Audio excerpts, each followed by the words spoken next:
It's time to move all my equipment from my old 20U rack to this new 25U rack. My old rack is from Gear and it has some nice features for a Homelab. Like, it's basically a box and you can turn it one way and use cage nuts, or the other way and use threaded holes. Either way, it can be leveled pretty easily, it holds up to 20U of devices, and it even came with a free 1U shelf. I installed these side vent panels to protect it from the rest of the basement since my kids play down here and I'd rather not have a stray hockey puck kill my NAS. I also cut out a plywood cover for the top so I could set my router up here. But this rack has some problems. It's only 19 inches deep, so you can't use rails. Now, most of this gear doesn't need rails, but my UPS does, and I had to hack the rack to get it mounted. I cut out these square tube extensions, chamfered some holes in the front of the rack, and got the thing mounted, but it's definitely not perfect. But last week I finally got the green light on a project I've wanted to do for over a year on my main channel. I just needed a sponsor to help get it done. Go subscribe to the main channel and hopefully that project will get underway soon. There's a link below. The new server that's coming needs a lot of depth, like more than 30 inches, and my old rack is just too darn small. So I built this rack. It's a StarTech 25U open frame rack and I ordered it on Amazon last month. When it showed up, there was a bunch of stuff rattling around in the box. Luckily, the only major damage I found was a bend in a bit of the frame, so I guess I was lucky there. Apparently, this design is a little different than the older StarTech design since some of the online guides I found had a different frame design. For this frame, you have to put these rails onto the front and back frame, then align them together and screw them into each other. Besides dropping the screws you had to put in half blind about 20 times, I also didn't realize I had to pop in cage nuts to secure the rails to each other until halfway into the build.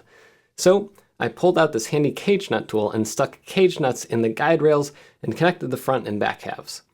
While I run through the rest of the build, I'll talk a little Homelab philosophy. You can build your Homelab however you want. If you pop over to Reddit, most Homelabbers have a cabinet or a shelf and some equipment on it. That usually works great.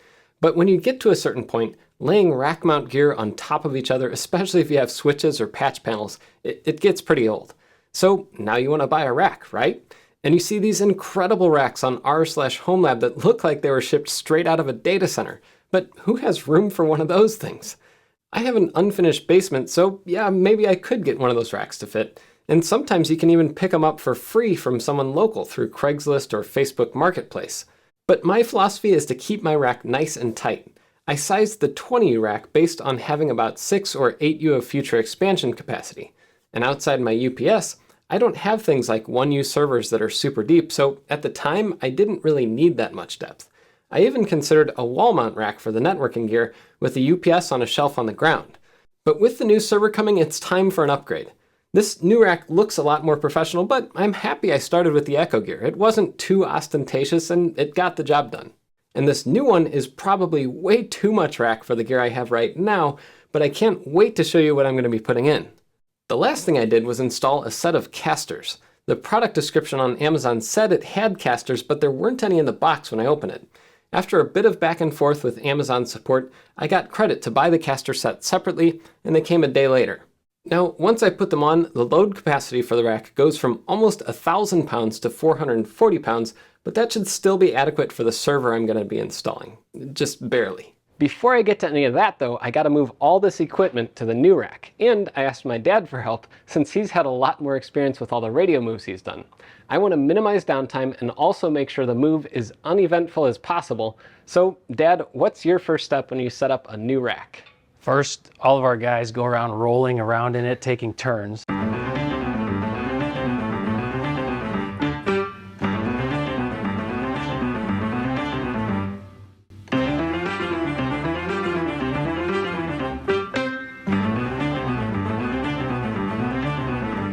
No, first step is to I take blue tape, and you can do whatever you want, the painter's tape, and I usually run it all the way down the side, one side of the rack, and then I mark everywhere a piece of equipment is. I write the name of the equipment in so we all know where I want everything to go. That makes the plan work, and it makes everybody understand. Depending on who's putting the stuff in, they'll be able to nail it. All right. Well, I have labels on all the gear, so I think we can just write those labels on the tape, and that should be a good first step. I'm going to go right a little above there. Okay. There you go. Tell me a little bit about your philosophy for racking things up you know, obviously I have the UPS on the bottom because if it was on the top, heavy at the bottom is good. yeah, if it's at the top, you got to pull it out and it's going to fall on you. Yeah. And it's just not as stable. But do you have any other ideas? Like, I know it's sometimes at the radio station I see like a gap. So what are your other ideas? I leave a gap whenever I can for natural ability for heat to flow. Boxes one to the other, even though individually they don't get very hot.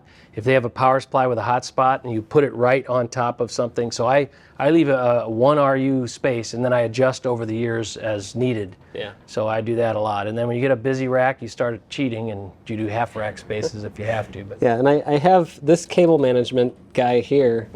So I have cables go in and it can go back behind it. It has fingers to help kind of guide the cables. Yep. I actually bought a thing called a neat patch. So we'll see.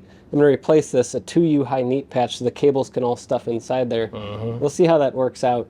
But let's get started. Yeah. I think for the top here, I'm happy with these. yeah, I was And going to then say, I we'll do always put 2U. rack equipment for interconnecting at the top. You know, I come from the wall, ceiling, wherever it's terminated at the top. I always have wire management and switching at the top and then equipment below. That's your patch panel, yep. And it looks like you've got 2U for your cable modem. Yep. So 1, 2.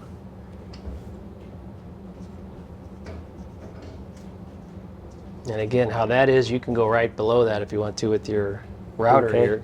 So you got, that's the Microtip. router switch, yeah. Yeah, The 10 that's- gig switch. All right, so moment of truth. We're going to shut these NASAs off, and that'll be the first step since they have my data on it and they're the most important. So I'm going to hold down the power buttons.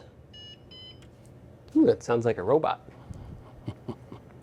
Okay, and then I need to shut these pies down from my room in there, and then everything else we should just be able to switch off. UPS is off, the rack is off. It's time to start pulling equipment. So let's do that. Okay, let's start taking some things out. This is one time when rack studs would actually be extremely helpful. You don't have to hold the gear that you're unscrewing while you're unscrewing it, because the rack studs can do that for you.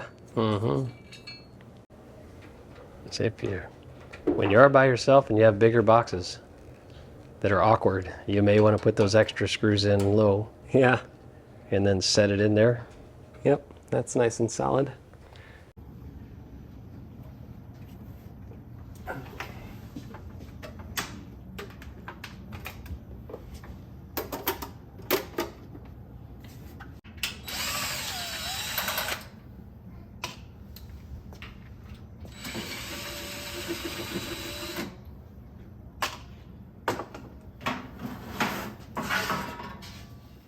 Get it on there, and then, Okay. then you can just slide it. I know it's going to jump. Let me guide the cable, so, or Okay. grab the cable and pull it out for you. Yep. Okay. Ooh, crunk. Bang. Okay, these go with the cable. So You gotta go. usually the panel here, they go Yeah, mount on the go side. sides. And Yeah, then, I see then those. these will slide into a track. This track right here. See that track? Yep.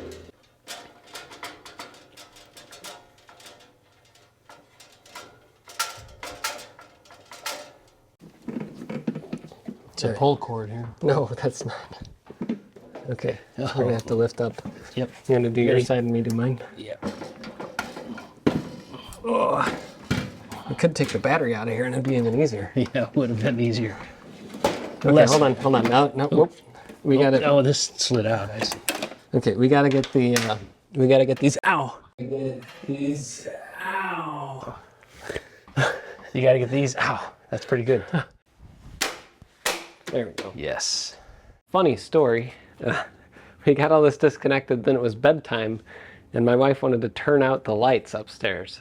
And guess what you can't do when you have internet connected light bulbs? You can't turn them out if your internet's down. So they don't need the internet, but they needed the local network. So I had to plug this stuff back in just to turn off the lights for the night. So.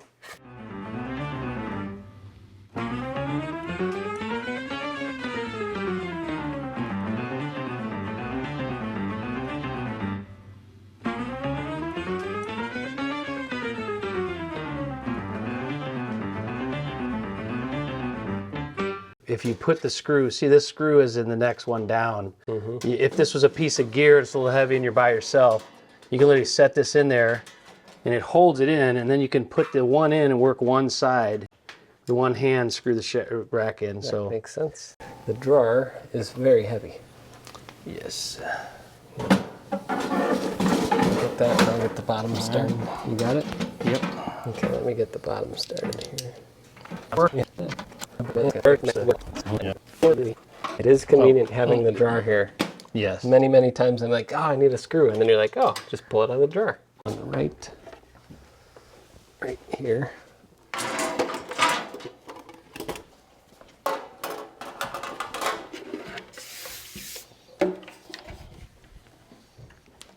You can tell these hard drives aren't very full. It's really light. They're SSDs. All right. You can put the extra wastage inside of the patch. Yep. Makes for a nice, Huge. clean installation here. Where you want it to back it out of the way? Just get it Next to the there. sump maybe or something? Yeah. This right Can here. you vacuum really quick? You switch it on. Okay, and All right, then and unlock.